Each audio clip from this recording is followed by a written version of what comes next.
community. I've been quite silent lately in the, well, both on Facebook and in the vinyl community. Haven't made a video for perhaps a month, I think so.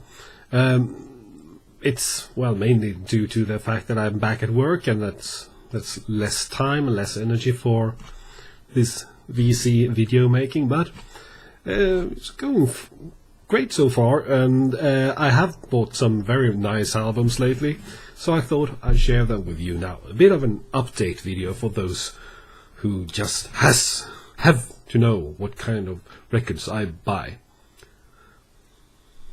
Well, so the video is mainly for me, because I really like to know what kind of records I buy.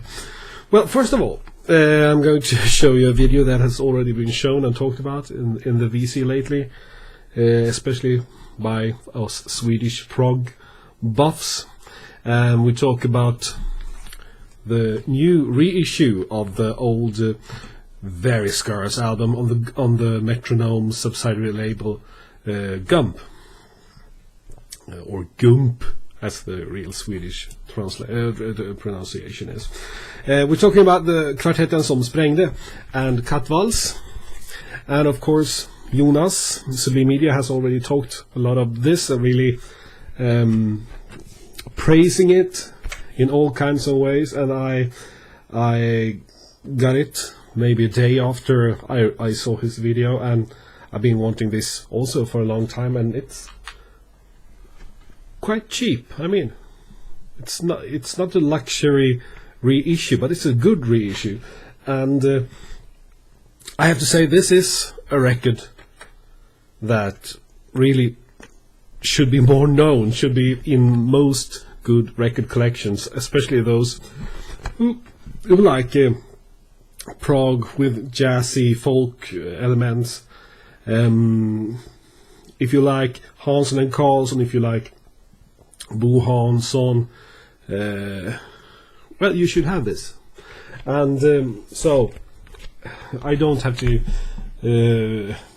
repeat everything that Jonas said about this album. I can just fill in that I agree with it. It's a masterpiece, and I'm very happy that they have reissued this Subliminal Sounds Swedish label, that they have reissued this on vinyl, and I look forward to the other Gump reissues as well.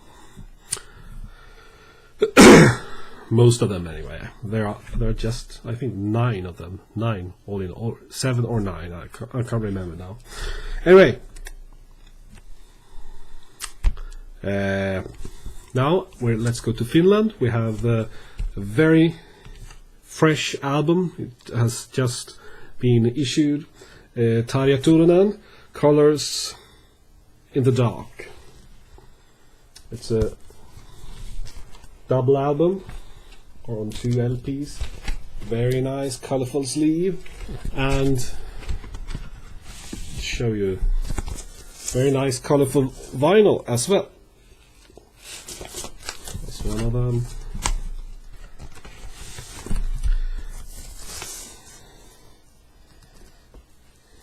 And that's the other one. It's just not the sleeve that's good and colorful and interesting. It's the music, mixing this heavy rock with operatic vocals.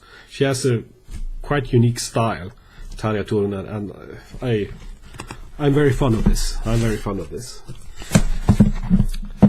And I think she's a well-deserved winner of a Polar Prize.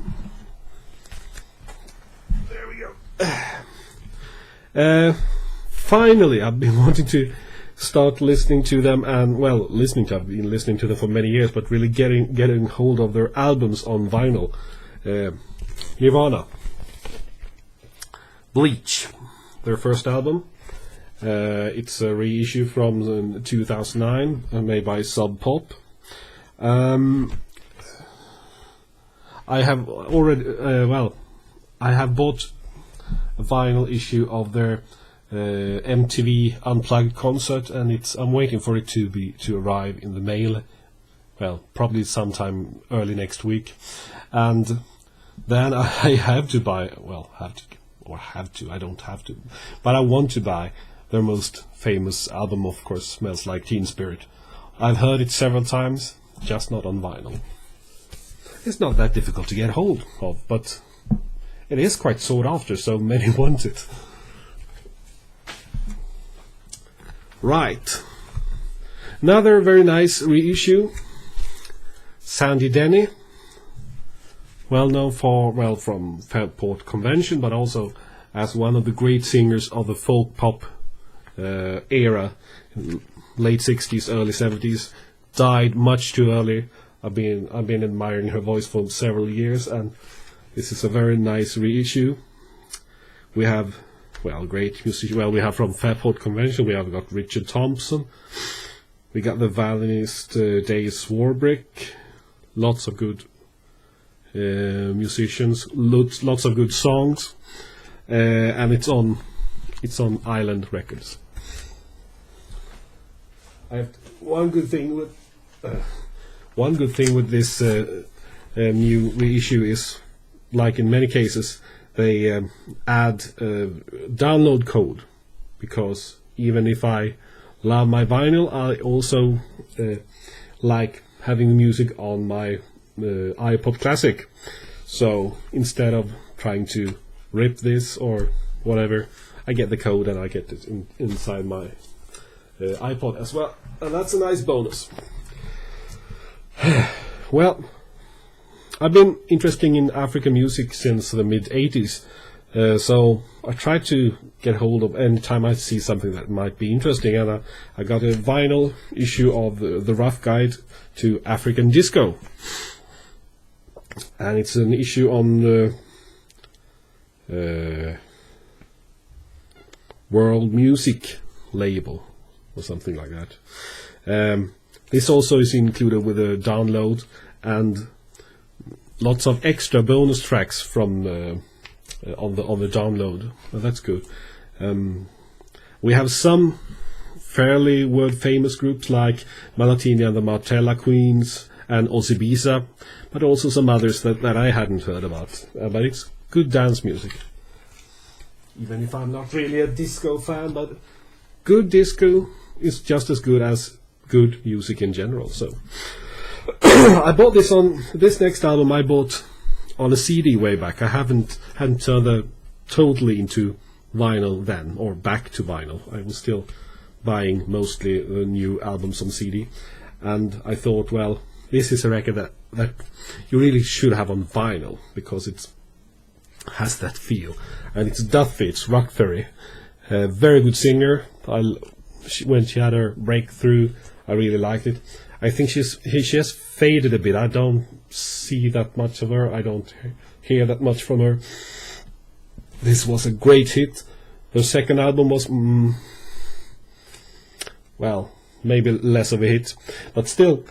And it's a shame with many new singers. It's like they hit their peak with their first album, and then I don't know.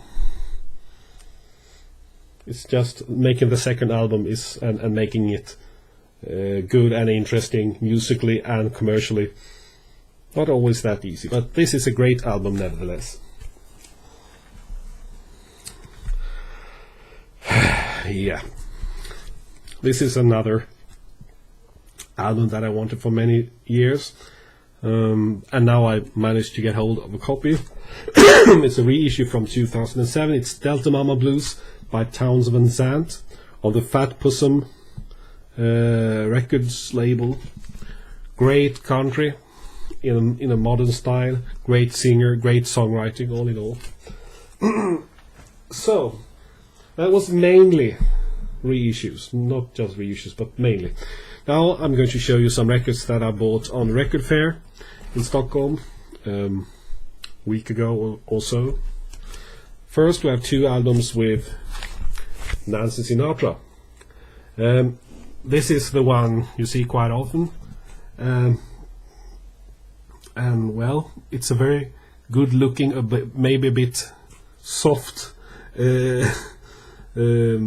cover, a little bit blurry, but it's a beautiful woman.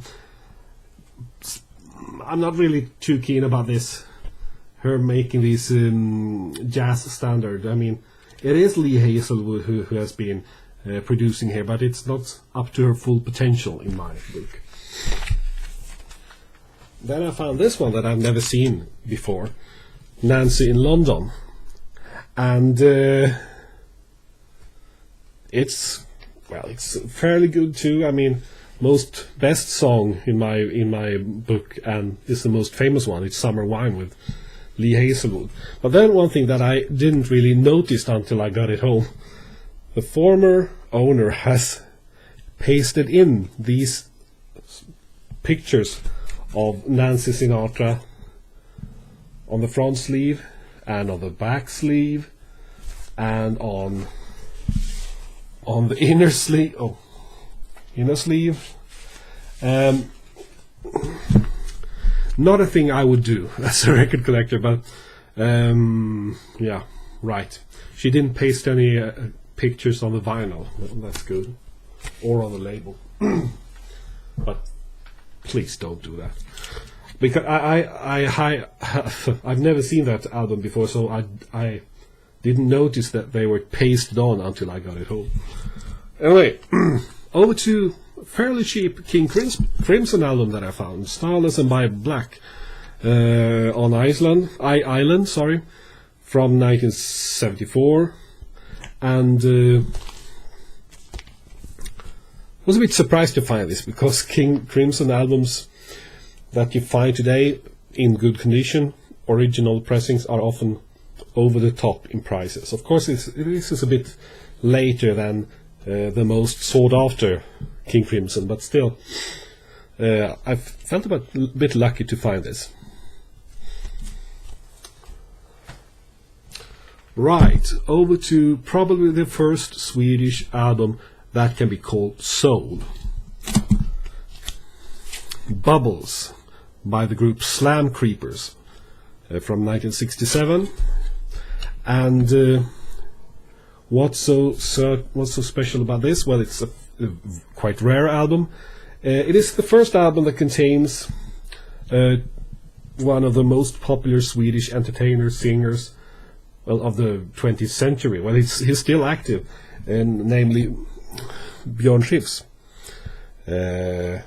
This is the first LP that he appeared on, and he became a very famous solo artist after this. And also he made he had a US hit in 1974 with the group Blue Swede and the song Hooked on a Feeling, so quite a star. And also we have lots of songs here that can be labeled soul. We have Ride Your Pony, Working in a Coal Mine, What I Say, Barefoot and Uptight, and many of, well, really good music. And he was a great singer, or still is great singer and a great organ player. So great album, and quite hard to find.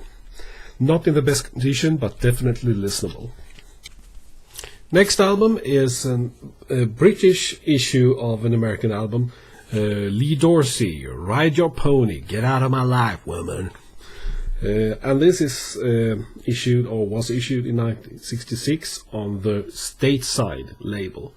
And unless I'm mistaken, Stateside was, well, I think I know this, EMI's label for American recordings that really weren't issued by any company related to EMI in United States. So lots of early Motown material, to take one example, was issued first on Stateside in United Kingdom. So very happy to find this. Very good music. One funny thing is, on this album we have a cover of Ride Your Pony. This album has Ride Your Pony, and so does this one. All these three albums I bought on the record fair, so Ride Your Pony was the main theme this time.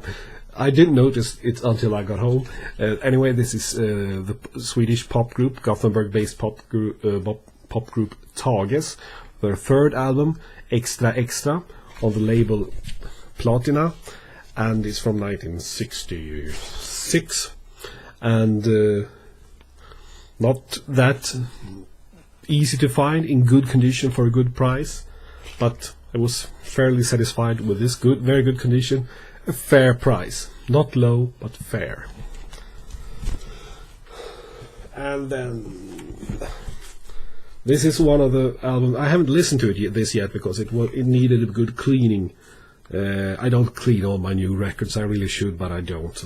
But this one really needed a good cleaning before listening to it. So, but I think you'll recognize this. It's a Pink Floyd Amagama on Harvest, and I think it's a German pressing. Yeah, it has the 1C172 prefix. It's a German pressing. Very happy to find this. And then finally a little bonus. A Swedish singer that had her breakthrough, or a bit of a breakthrough in Sweden in the early 70s. Then she vanished a bit from the Swedish market, but she became a great star in Germany. She's called Siv Inger, and this is one of these singers that I kind of like because they have a very nice, pleasant voice, and this is also probably one of the most beautiful Swedish singers of all time. Siv Inger from 1973. Right, that's all for this time. Bye bye.